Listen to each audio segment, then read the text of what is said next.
Buzz-worthy radio is on. The entertainment show that gets you up close and personal with today's hottest stars. Here's your host, Novell J. Lee. Hey guys, it's Novell J. Lee and welcome into a new Buzzcast here at Buzzworthy Radio. So I had the chance to sit down and speak with Robert Palmer Watkins. He plays Dylan Quartermain on ABC Daytime's General Hospital. We got to talk to him about settling into the role, as well as what he did prior to joining the ABC soap, which was the web series Last Life. I thought that show was pretty interesting. If you haven't had a chance to check it out, make sure you do. And we found out what exactly he probably wanted to be before he became an actor. And I thought that was interesting because it's something I wish I could do, but unfortunately I don't have the ability to do this. All that and much, much more with Robert Palmer Watkins. Check it out. I see that you got your place in the opening credits of the show this week. I know that's huge. Yeah, it feels really cool. I wasn't sure what day they were going to post it, but yeah, it was crazy. I took a picture in front of my TV screen the other day and posted it because it was so weird, it's official, It's now official. It wasn't before, but now that he's in the opening credits, it's the real deal, y'all. I'm just telling you. Exactly. I thought that was pretty tight myself. I was like, about time he's up in there. It's been several months. And apparently this was pretty quick compared to a lot of the time. They said that sometimes it could take almost a year to get the new actors in. So I think I lucked out because they had to do Brittany's opening credit, who plays Valerie. Right. But because they knew they had to shoot hers, and Haley, who plays Kiki, they had to add her too. I kind of lucked out, and I got to get my picture taken a little quicker, I think, than most people would have. So, yeah, it's pretty exciting. Pretty exciting stuff. Yeah, I mean, there's as you said, opening credits, depending on how the technology is, because sometimes it takes a while because it can't get the pictures in and whatnot, and it takes them a long time. It would take maybe about a year, if not 6 to 8 months, before they would add the new people in. But this one, with how it is, it's easier because it's just still shots, and they just add them in and then take the old ones out. So it makes it that much easier to place you in here. Who, by the way, I must add, you fit right in the mold of Dylan Quartermain on the show. You just came right in and you just made it your own. Thank you, man. I appreciate that. It's been an awesome journey, and I think I was able to take the character on because I can relate to him a lot. He was a struggling filmmaker in LA for 7 years. I've been a struggling actor in LA for 7 years. Sure. He's a creative, artistic type, similar to myself, and he's got kind of a sarcastic sense of humor. I've really been enjoying finding who he is, and I'm still kind of finding more and more every script I read and learning. And there's so much history with soaps, as you know. So I've had to do some research and find out who all I'm related to, and sure, it's definitely been a process, but it's been very interesting.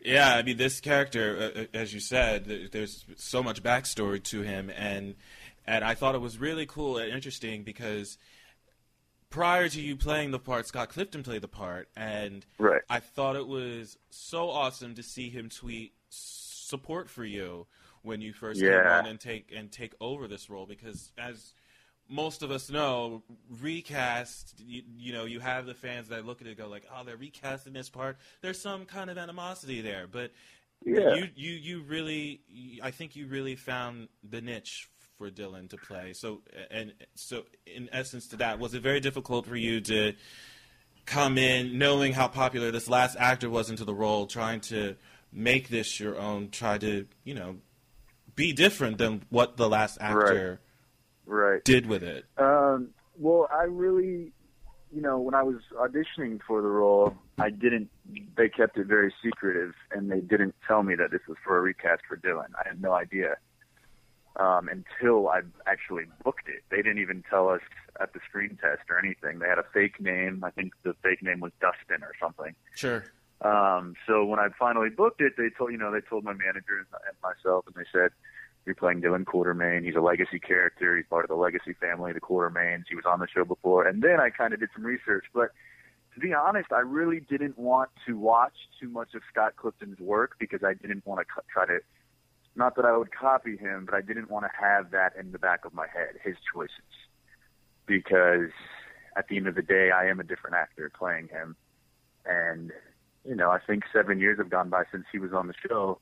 So Dylan would have changed a little bit. He's been away. He would have matured, and he's a man now, you know? So I think, I've definitely watched his work since. But for the first month or so, I didn't watch any of his stuff because I didn't want to have his choices in my head. But since then, I've watched, and I mean, he was amazing. He was so great, and he basically created the character, and he brought so much life to Dylan. So I definitely try to keep some of his witty sense of humor and quirky stuff, and more episodes that are coming out soon will show more of Dylan's playful side. But yeah, I mean, I think it's okay. Like you said, recasts are always hard, especially when Scott Clifton was so loved and did such a great job. But I think him tweeting, you know, and putting his stamp of approval on me helped the fans to accept me. And I think also just the fact that it's been enough time has passed. And yeah, so far everybody's been supportive, and I think everybody's been liking what I'm doing, and I'm just trying to, you know, I'm trying to make it my own, but still keep what people loved about the old Dylan too. So I completely agree with you, and it's funny because there was actually another interview I did last week where pretty much said the same thing. They were recasting a role, and they did not watch the previous actors in that part because they, as you just said, they didn't really want to try to emulate them when they played it, and they really just wanted to come in and just do their own thing and make it their own stamp. And you know, they watched afterwards and they read up on it, but it is great to hear that because as you just said, you know, you're a different actor. This is your part. This is your role now, right, and you're making it your own. And as you said, it's been 7 years. He's now matured. He's now an adult now. When we last saw Dylan, he was a teenager, and now he's grown up.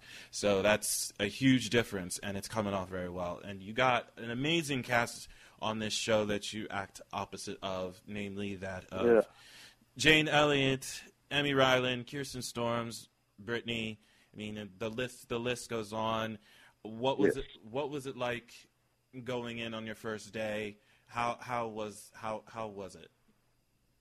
The first day was very, very exciting. That first week I was a little overwhelmed because I got 5 packets of lines and I was like, oh man, what did I get myself into?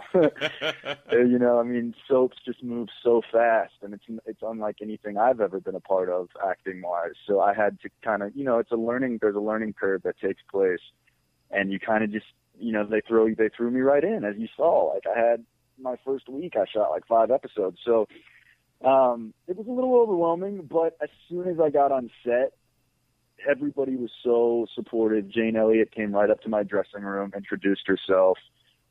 M. Ryland is just awesome, and she is the friendliest person, made me feel right at home. So absolutely. That kind of put me at ease, you know, all my nerves kind of left. And as soon as you start shooting and you're playing off of such great actors, it's almost hard to be bad because I'm working with some of the best, you know. It's like, it just kind of takes that pressure away because you get to just kind of be in the moment and you're not thinking about all the nerves and stuff because they're so comfortable that it makes you feel comfortable too.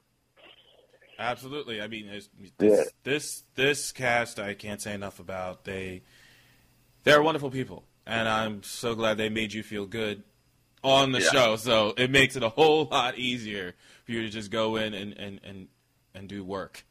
That's pretty much it. Yeah, totally. Seriously. You never really thought that you were going to perform in front of people or perform at all as an actor in your life until you did your first high school play? Did I read that? Yeah. Yeah, that's What did you think you were going to do prior to that? Did you have any idea? Well, you know, I grew up and I, you know, had a very active childhood. I had 3 sisters, and my dad was super into sports, and I played sports. And I guess having sisters, they would always put me in their little shows. You know, whenever they do a skit, they would throw me in the skit. And I don't know. I guess my whole family were kind of hams, I guess you could say. And we like to entertain people. And I think, you know, I was always the kid that was trying to organize, you know, filming a sketch or like getting the neighborhood friends together and let's make a movie. You know, I always loved it. I don't know why. I just always loved it. And, you know, before I did my first play, I guess I never really thought it could be a career. I just enjoyed doing it. And I was actually really, really into art. I wanted to be a Disney animator. It was like my dream career. That's not a bad dream. It's not. I mean, I was so excited about it. I used to draw for hours a day. I've got so many sketchbooks from when I was younger. And I was pretty good, I'm not going to lie, for a little kid. Just pat the back right there, man. Yeah, I got to pat myself on the back. But, yeah, I mean, that's what I wanted to do. I mean, you ask anybody in my family, I was determined to do that. But then I did, somebody talked me into doing my first play in high school. I think my English teacher and my mom talked me into doing it. And it was a comedy. It was called Don't Drink the Water. And, I loved it. I mean, I just loved it. And then I auditioned for a Center for the Arts high school in Virginia. And I got accepted into that. And I actually got accepted for the visual arts, which is drawing and painting and all of that. And then I also got accepted for the acting. And that's kind of where I had to decide, okay, wait a minute, I've always wanted to be like an artist, but now I'm seeing maybe I have some potential with acting, and I got accepted to this program, so what do I want to do? And I don't know why, but on a whim, I just kind of decided to do the acting program instead. And, never looked back, man. I mean, since then, I did plays in community theater in Virginia, and then I majored in theater in college, and then I went to a conservatory in LA for theater. And I've just been auditioning and, you know, pretty broke for 7 years, but it's been quite a journey. So, yeah, my first play is, I think, when I got hooked, I guess you could say. I think this was just now the Cliff Notes version of The Life of a Struggling Actor that I just heard, pretty much. Yeah, I just rambled for about 5. I apologize. Oh no, that was perfect. I just literally just sat there. I was like, I think this was like the Cliff Notes version of a struggling actor, because there's more to the story, but I think this is just like part of the story. But we got the gist idea. But right, and mixed in with that story is so many part-time jobs and different apartments and living on couches and all of that. But we don't have time to get into all of that, so I won't bore you with all of those stories. But yeah, it's been quite the journey. Yeah. Heard it. Yeah. I've heard it all. I knew it. Yeah. But it pays off in the end. Obviously, it paid off for you. Because look at you now. Look where you are right now. And you had. I know. There's been so many other parts that you have played. Actually, I was catching up on one of them, which was Last Life online. I was looking at a few episodes of that, and that was pretty cool, especially since I'm into the supernatural stuff. Don't tell anybody, because I don't really tell anybody that. Mainly because my last supernatural show that was my heart was Buffy.